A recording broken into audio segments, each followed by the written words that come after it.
The most powerful military alliance in human history is holding summits, signing communiques, and pledging unity. Leaders pose for photographs, diplomats issue joint statements, military exercises continue across Europe. But beneath this carefully maintained facade, the North Atlantic Treaty Organization is experiencing a structural fracture that threatens its fundamental purpose. This isn't about any single political leader or temporary disagreement. This is about the slow dissolution of the shared assumptions, mutual commitments, and strategic coherence that made NATO functional for 75 years. And what's remarkable is how few people are willing to acknowledge what's actually happening.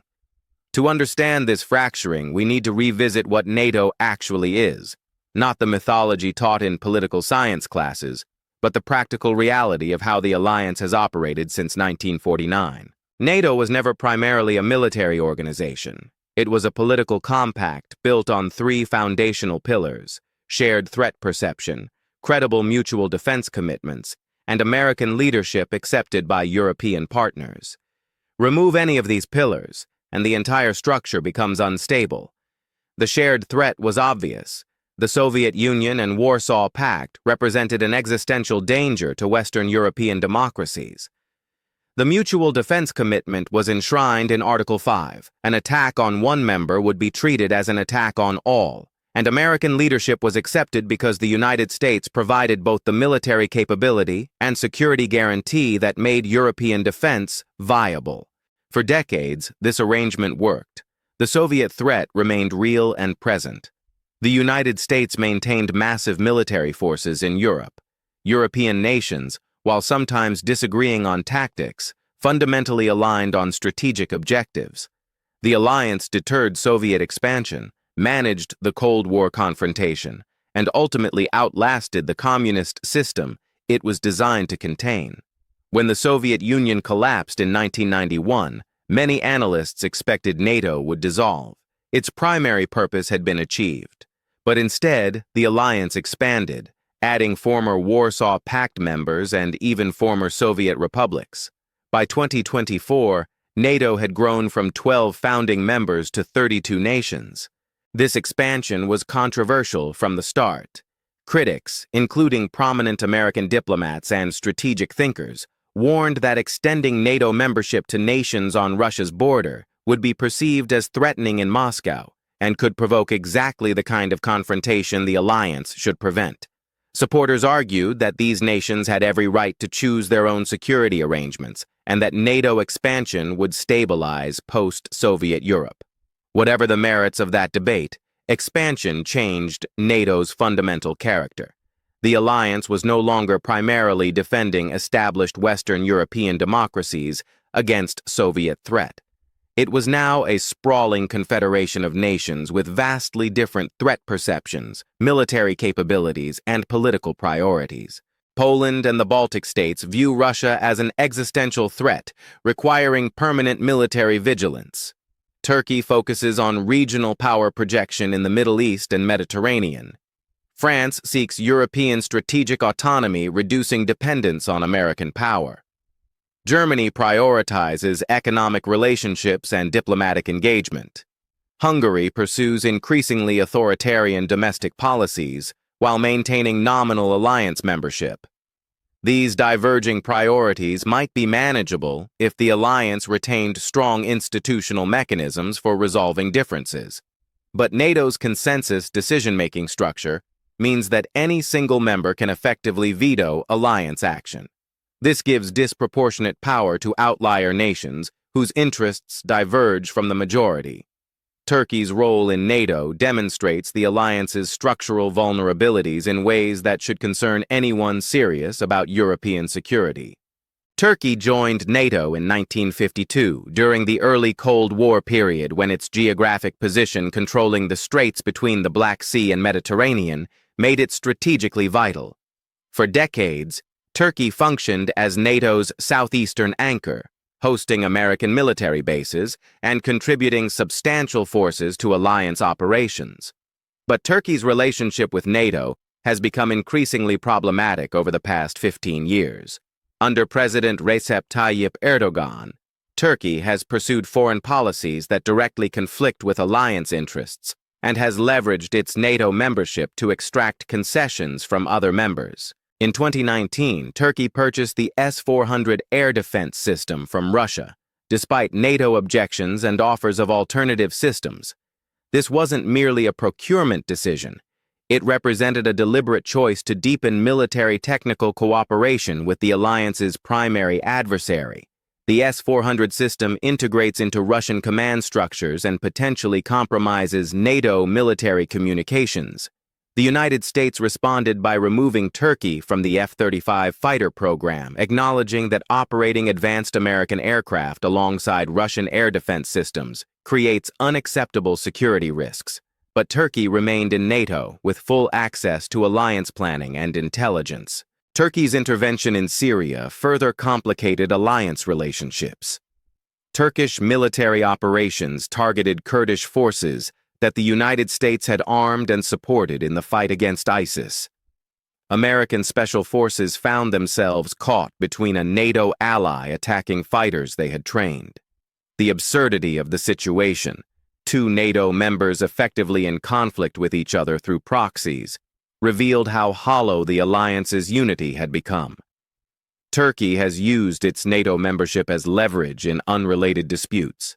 When Sweden and Finland applied for NATO membership following Russia's invasion of Ukraine, Turkey initially blocked their accession, demanding concessions on domestic Turkish political issues having nothing to do with Nordic security or alliance interests. Turkey eventually permitted Finland's membership after extracting various political commitments, but continued blocking Sweden for additional months. This demonstrated that NATO's expansion decisions, supposedly based on collective security assessments, could be hijacked by individual members pursuing narrow national interests. The question becomes unavoidable. What does it mean to be a military alliance when a member nation purchases weapons systems from the alliance's primary adversary, conducts military operations against forces other members are supporting, and uses alliance procedures as bargaining chips in unrelated negotiations? NATO has no mechanism for expelling members. Turkey cannot be removed, regardless of how far its policies diverge from alliance interests. This reveals a fundamental design flaw. The alliance assumed members would maintain alignment through shared values and interests, but provides no enforcement mechanism when that assumption proves false. Hungary presents a different but equally troubling challenge to NATO coherence. Unlike Turkey's regional power ambitions, Hungary's issue is ideological capture by authoritarianism and deliberate obstruction of alliance consensus. Viktor Orban's government has systematically dismantled democratic institutions, captured the judiciary, taken control of independent media, and consolidated power in ways that fundamentally contradict the democratic values NATO supposedly represents. The European Union has withheld funds and initiated rule of law proceedings against Hungary, acknowledging what NATO refuses to confront, that Hungary no longer functions as a liberal democracy. But Hungary's challenge to NATO extends beyond domestic authoritarianism. Orban has cultivated close relationships with Russia and China, positioning Hungary as their advocate within Western institutions. When the European Union and NATO seek consensus on Russia policy, Hungary consistently dissents, waters down statements, or blocks action entirely. During the Ukraine crisis, Hungary has refused to permit weapons transfers across its territory, criticized sanctions against Russia, and maintained economic relationships with Moscow, despite alliance pressure. Orban has explicitly stated that Hungary's interests align more closely with Russia on various issues than with Western European NATO members. This creates an untenable situation. Hungary attends NATO meetings where Ukraine support and Russia deterrence are discussed. Hungarian officials have access to sensitive intelligence and military planning.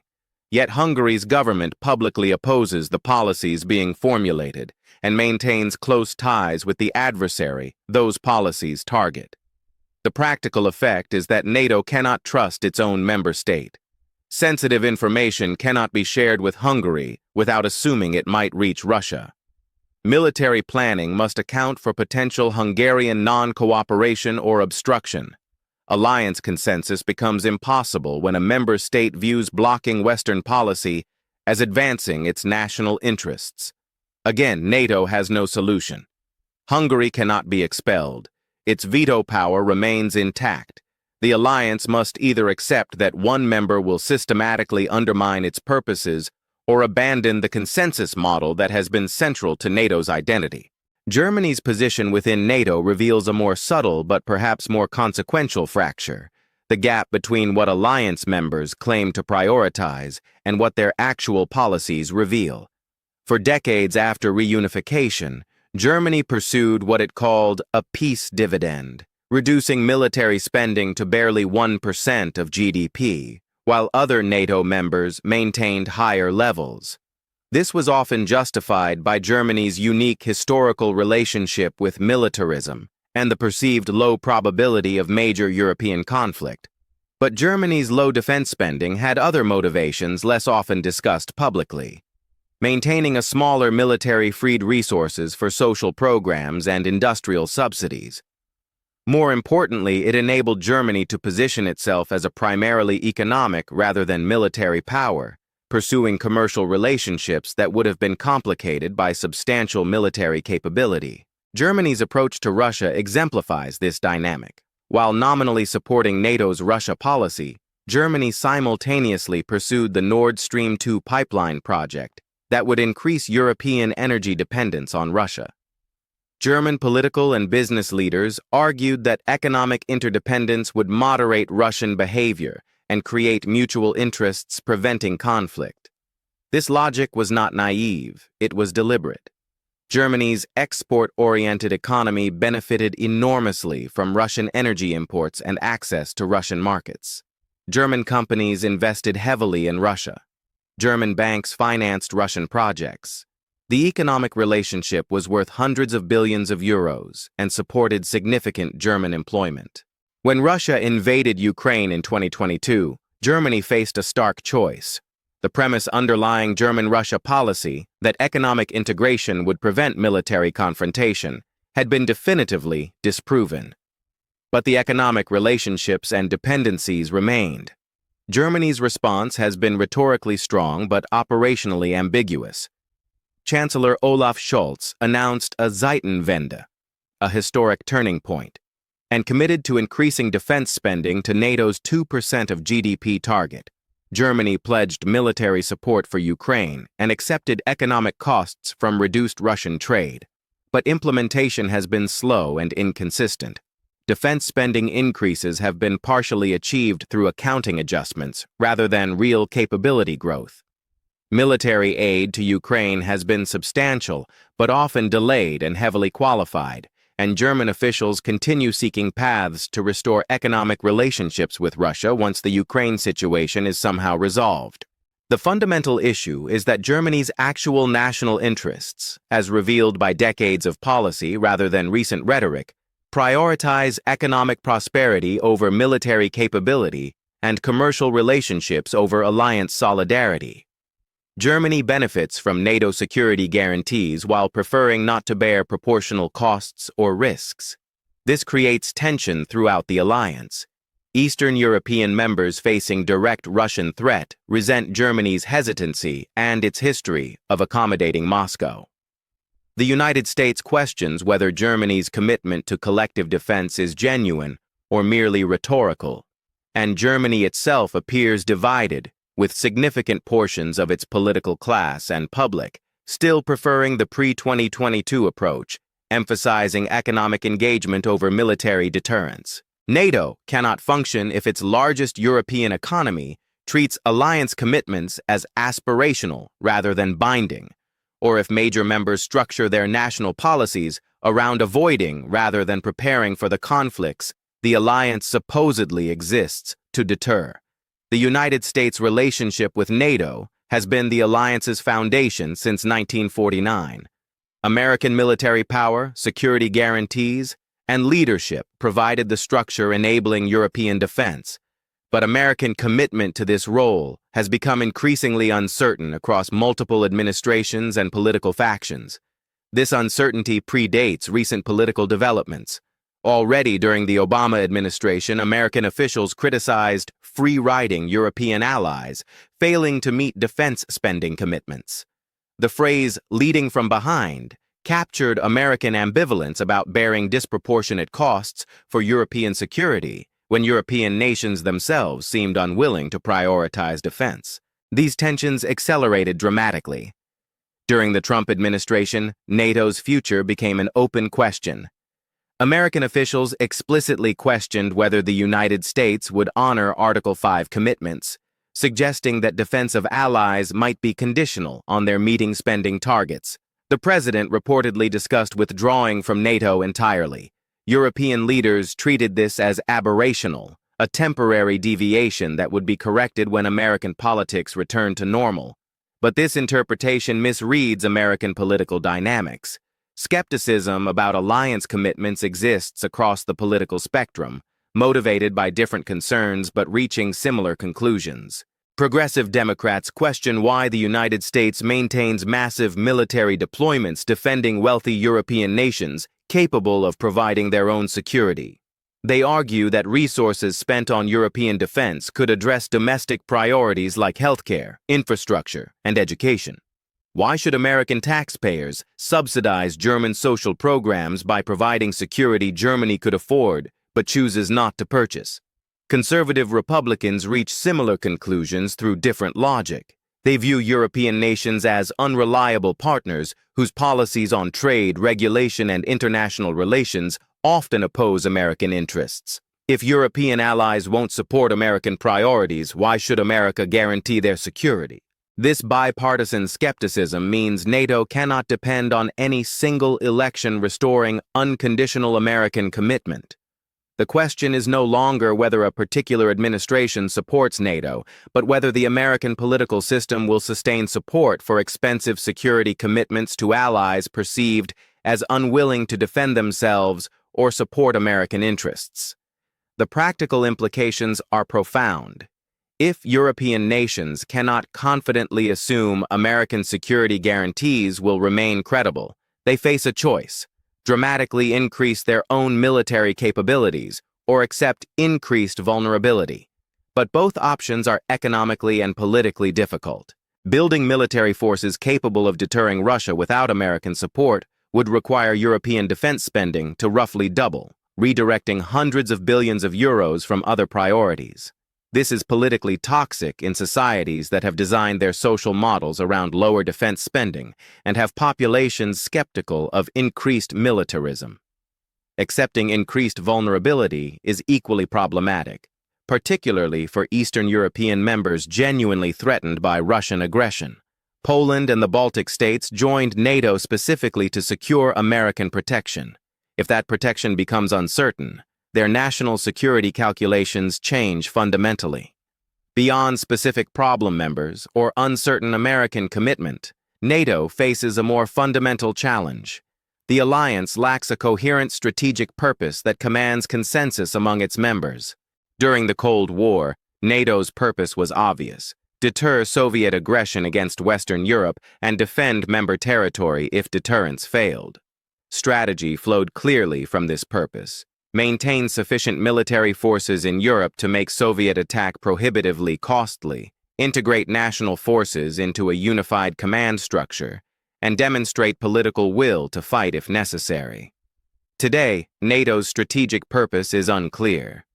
The alliance's official statements list numerous objectives: territorial defense, crisis management, cooperative security, partnerships with non-members, cyber defense, terrorism, and more. This proliferation of purposes actually masks the absence of strategic consensus. Different NATO members prioritize radically different objectives. Poland and Baltic states focus almost exclusively on territorial defense against potential Russian aggression. They want permanent NATO military presence on their territory, robust contingency plans for defense, and unambiguous commitment that Article 5 would be activated immediately in any conflict. France emphasizes European strategic autonomy and NATO's role in enabling European defense capabilities independent of American control. France wants NATO to support European defense industry, avoid dependence on American systems, and accept French nuclear deterrent as partially substituting for American guarantees.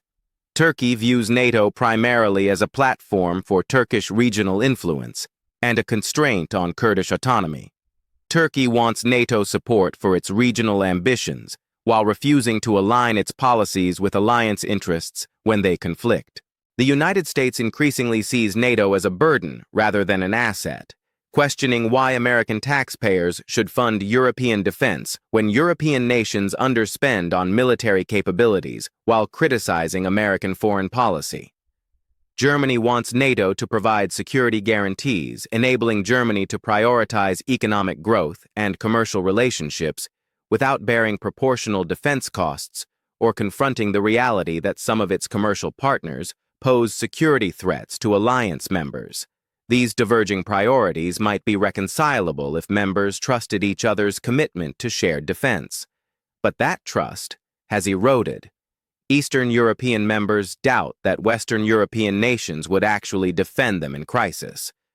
Western European nations doubt that the United States will remain committed long-term, and everyone doubts Turkey and Hungary's loyalty to alliance principles. This creates a spiral of decreasing trust and commitment. If members doubt others will fulfill obligations, they have incentives to reduce their own commitments, which further decreases trust. The alliance begins to resemble a formality, maintained for bureaucratic and political reasons, but no longer representing genuine mutual commitment. Several scenarios could emerge from NATO's current fracturing. None of them preserve the alliance in its current form. Scenario 1. Formal continuation. Practical irrelevance. NATO continues existing as an institution.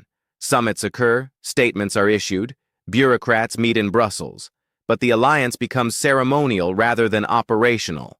Members maintain formal membership, but make security decisions independently or through smaller coalitions of genuinely aligned nations. This is already partially happening.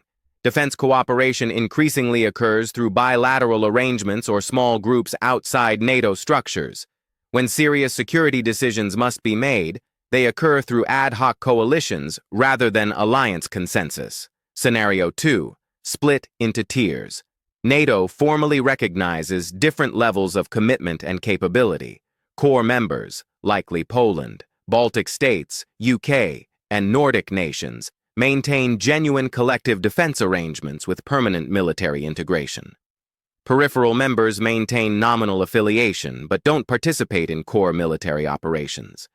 This essentially creates NATO A and NATO B, acknowledging different threat perceptions and commitment levels. This would be honest but politically difficult. No member wants to formally acknowledge it belongs to the second tier, but informal tiering already exists. Everyone understands that Poland's commitment to collective defense differs from Hungary's or Turkey's. Scenario 3. Dissolution and replacement. NATO formally ends and is replaced by new security arrangements reflecting current rather than historical alignments. Perhaps an Eastern European defense union focused specifically on Russia deterrence. Perhaps bilateral American security guarantees to specific allies. Perhaps European defense arrangements excluding the United States. This seems dramatic, but may be inevitable if the gap between NATO's formal structure and actual security relationships continues widening.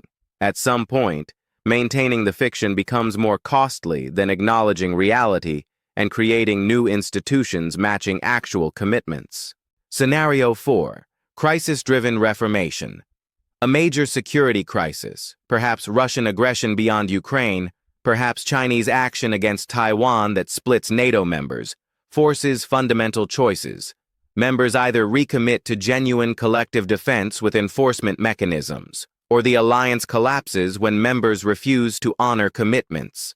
This may be the most likely scenario. NATO's fundamental weaknesses may not become undeniable until they are tested in crisis. But reformation under crisis conditions is difficult and unpredictable. The North Atlantic Treaty Organization continues to exist as an institution. Flags fly outside Brussels headquarters. Military exercises occur across Europe. Diplomatic communiques affirm alliance unity and shared purpose. But the substance beneath these forms is dissolving. The shared threat perception, mutual trust, and credible commitments that made NATO functional are eroding across multiple dimensions simultaneously. Different members pursue contradictory policies. Major powers question whether the alliance serves their interests, and the gap between official unity and actual divisions grows wider. This is not primarily about any individual leader or single political development.